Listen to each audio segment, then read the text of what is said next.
नमस्कार, मैं हूं नरेश थपलियाल और आप देख रहे हैं सिद्धबली न्यूज। सतपुली के रैतपुर गांव निवासी युवक पंकज कुमार की आत्महत्या के मामले में सियासत गर्म हो गई है। कांग्रेस और यूकेडी ने पुलिस प्रशासन पर हत्या प्रकरण पर लीपापोती करने का आरोप लगाते हुए आरोपी पुलिस अधिकारी के खिलाफ मुकदमा दर्ज करने की मांग की है। कांग्रेस के प्रदेश अध्यक्ष गणेश गोदियाल कार्यकर्ताओं के साथ मृतक पंकज के गांव रैतपुर पहुंचे। उन्होंने मृतक के परिजनों को ढांढस बंधाया और पीड़ितों की हर संभव मदद करने का आश्वासन दिया। इसके बाद प्रदेश अध्यक्ष कार्यकर्ताओं के साथ सतपुली थाना पहुंचे और उन्होंने अधिकारियों का घेराव कर दिया।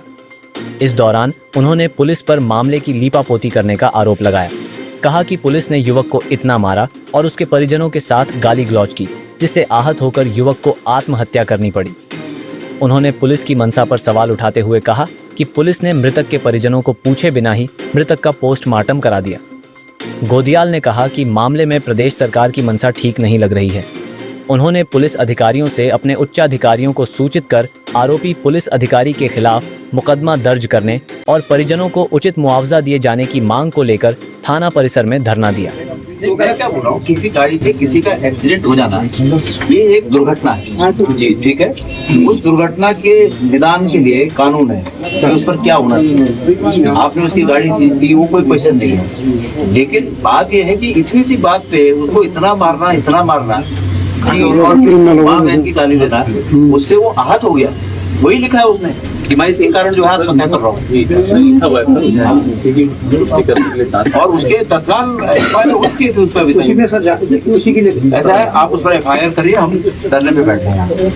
FIR करनी पड़ेगी, ऐसा नहीं। आप जरूरी भी हमारा बेटा होता, आपका बेटा होता, ऐसा होता क्या? एक गरीब आदमी का बेटा तो मार दो उसको, बता ये क्या बात है? इतना मार दो कि बिल्कुल मजबूर हो जाए वो, मतलब उसे आत्महत्या करने को मजबूर हो गया। ऐसा भी नहीं है कि पहला यह होगा, आजकल ये सुना ही दे रहा है। कल देखो ना, पुलिस का एक अधिकारी वो उसके पैर पड़ रहा है। ये तो हाल पुलिस के हो गए हैं। मतलब बड़े आदमी के पैर पड़ जाओ, छोटे आदमी को जान दो। संदिग्ध नहीं सर, ऐसा नहीं। आप देखिए मेरी बात सुनिए, आपके पर्सनल आपके ऊपर ले। बात ये है कि पुलिस का रवैया इस प्रदेश में ऐसा हो गया कि जैसे हमारे लोग थोड़ी हो, तुमको वर्दी पहनने के बाद तुम कुछ और के हो जा रहे हो। मित्र पुलिस का नाम ही खत्म कर दिया। हाँ, नहीं वर्दी उतर गए हमारे जैसे, और वर्दी है तो फिर वो अलग हिसाब। ऐसा नहीं है, कानून का पालन कराना आपकी ड्यूटी है, इसमें कोई नहीं। उसने एक्सीडेंट किया, उसके खिलाफ जो प्रावधान है उसके तहत कार्रवाई होनी चाहिए। पर पीटना की है कहीं प्रावधान? उसकी खाल निकाल दो, पीट ऐसा है कहीं? इस आधार पर मैं कह रहा हूँ कि जब पोस्टमार्टम पुलिस के बिल पे होगा कि कहाँ होगा, कैसे होगा, तो पोस्टमार्टम पुलिस मैनेज कर सकती है। नहीं सर, बिल पे नहीं। आप देख लीजिए सारी डेड बॉडी जो भी आपने उनको पूछा कहाँ होना चाहिए? नहीं पूछा। आप ये बताइए, अंकिता भंडारी केस में पोस्टमार्टम पे क्वेश्चन उठे ना? हम आपकी शंका पे क्वेश्चन नहीं कर रहे। आप इन्वेस्टिगेशन ऑफिसर हैं इस केस के। अभी फिलहाल आपको केस पक्का होगा। आपके मंशा पर कोई शंका नहीं है, पर आपके विभाग के और वर्तमान सरकार की मंशा पर हमें शंका है। हमें तो 2-3 दिन का टाइम दीजिए सर, मैं इस जांच को कंप्लीट करूं। मेरी बात सुनिए, हम धरने पे बैठ रहे हैं, हम ऊपर बात पंकज को न्याय दो, न्याय दो, न्याय दो, पंकज को न्याय दो, न्याय दो, न्याय दो, पंकज को न्याय दो, न्याय दो, न्याय दो। उधर उत्तराखंड क्रांति दल ने सतपुली बाजार में मृतक के परिजनों के साथ पुलिस प्रशासन के खिलाफ जुलूस निकाला और सतपुली थाने के सामने प्रदर्शन किया। थाना परिसर में आयोजित धरना प्रदर्शन में वक्ताओं ने पुलिस को युवक पंकज की मौत का जिम्मेदार बताया। उन्होंने भी आरोपी पुलिस अधिकारी के खिलाफ मुकदमा दर्ज करते हुए निष्पक्ष जांच की मांग की। मामले की जांच कर रहे ASP मनोज कुमार ठाकुर ने बताया कि वे मामले की गहनता के साथ जांच कर रहे हैं। 3 दिन के अंदर वे अपनी जांच आला अधिकारियों को सौंप देंगे। इस अवसर पर थाना सतपुली में बड़ी संख्या में अन्य थानों से पुलिस बल बुलाया गया। आपको बता दें कि गत दिनों सतपुली पुलिस ने रैतपुर गांव के युवक पंकज कुमार का MV एक्ट के तहत चालान काटा और उसकी बाइक को सीज कर दिया था। पुलिस का कहना था कि युवक ने शराब पी रखी थी और उसने एक स्थानीय चिकित्सक पर टक्कर मार दी थी, जिसके कारण उसके खिलाफ कार्रवाई की गई। इसके बाद युवक का मेडिकल कराकर उसे सकुशल उसके परिजनों के सुपुर्द कर दिया था। इसके बाद युवक ने एक वीडियो बनाकर पुलिस पर प्रताड़ना करने का आरोप लगाते हुए वीडियो को सोशल मीडिया पर अपलोड करने के बाद पुल पर लटक कर फांसी लगा दी। वर्तमान में मामला तूल पकड़ता जा रहा है, जो कि आने वाले समय में पुलिस प्रशासन के लिए परेशानी का सबब हो सकता है। आगे उत्तराखंड के मुख्य समाचारों के लिए नेहा थपलियाल के पास चलते हैं।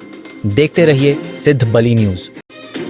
मुख्यमंत्री पुष्कर सिंह धामी ने प्रदेश के विभिन्न जनपदों से आए लोगों की समस्याओं को सुना।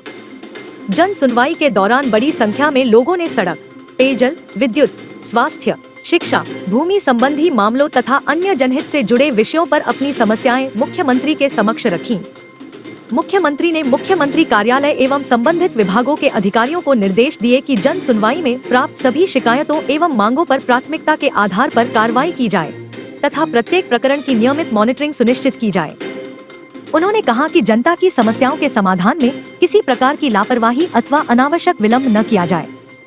उन्होंने मुख्यमंत्री कार्यालय के अधिकारियों को निर्देश दिए कि प्राप्त शिकायतों को संबंधित विभागों को तत्काल प्रेषित करते हुए समयबद्ध समाधान सुनिश्चित किया जाए तथा शिकायतकर्ता को की गई कार्रवाई की जानकारी भी उपलब्ध कराई जाए। उत्तराखंड के रुद्रप्रयाग जनपद में शिक्षा विभाग ने बड़ी कार्रवाई करते हुए फर्जी बीएड डिग्री के मामले में 10 सहायक अध्यापकों को सेवा से बर्खास्त कर दिया है। यह कार्रवाई जिला शिक्षा अधिकारी प्राथमिक द्वारा विस्तृत जांच के बाद की गई, जिससे पूरे शिक्षा विभाग में हड़कंप मच गया है। जांच में सामने आया कि बर्खास्त किए गए शिक्षकों ने बीएड की डिग्री फर्जी तरीके से हासिल की थी। नियमों के अनुसार बीएड में प्रवेश के लिए स्नातक में न्यूनतम 50% अंक आवश्यक होते हैं, लेकिन इन शिक्षकों के अंक निर्धारित मानक से कम पाए गए। इसके बावजूद उन्होंने जम्मू कश्मीर से बीएड की डिग्री प्राप्त कर नौकरी हासिल की। इन सभी बर्खास्त शिक्षकों से जनगणना जैसे महत्वपूर्ण कार्यों की जिम्मेदारी भी तत्काल प्रभाव से वापस ले ली गई है। विभागीय सूत्रों के अनुसार अभी 5 अन्य शिक्षकों की डिग्रियों की भी जांच चल रही है। यदि उनमें भी अनियमितता पाई जाती है तो उनके खिलाफ भी सख्त कार्रवाई की जाएगी। 2 पहिया वाहनों से चलने वाले राहगीरों को लूटने वाले बड़े गिरोह के बारे में जानकारी मिली है। यह सशस्त्र गिरोह स्कूटियों से पीछा कर तमंचे की नोक पर लूट की घटना को अंजाम देता है। ऐसे ही शातिर लुटेरों के गिरोह का पुलिस ने पर्दाफाश किया है, जिसमें 3 शातिर लुटेरे गिरफ्तार किए गए हैं। SSP Nainital doctor Manjunath TC ने बताया कि 29 अप्रैल को रामनगर निवासी सुरजीत सिंह हाथी डंगर से मालधन अपने घर जा रहे थे।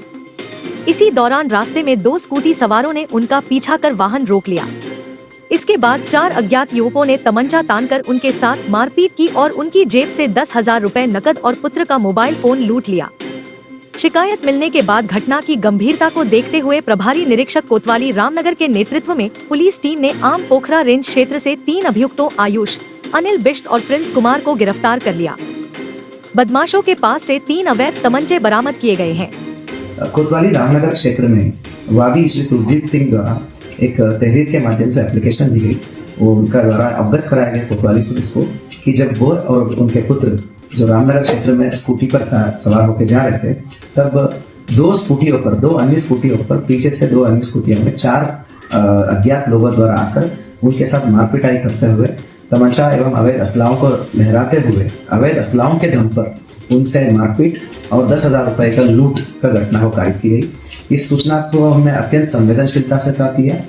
कुल मिला के 3 अभियुक्तों को, इस घटना में शामिल 3 अभियुक्तों को गिरफ्तार कर लिया गया है, आयुष, अनिल और प्रिंस। और इन तीनों अभियुक्तों से घटना से लूटी गई 7,200 रुपीज, 3 अवैध तमंचे और घटना में प्राइक स्कूटी, ये सब चीजों को बरामद किया गया है।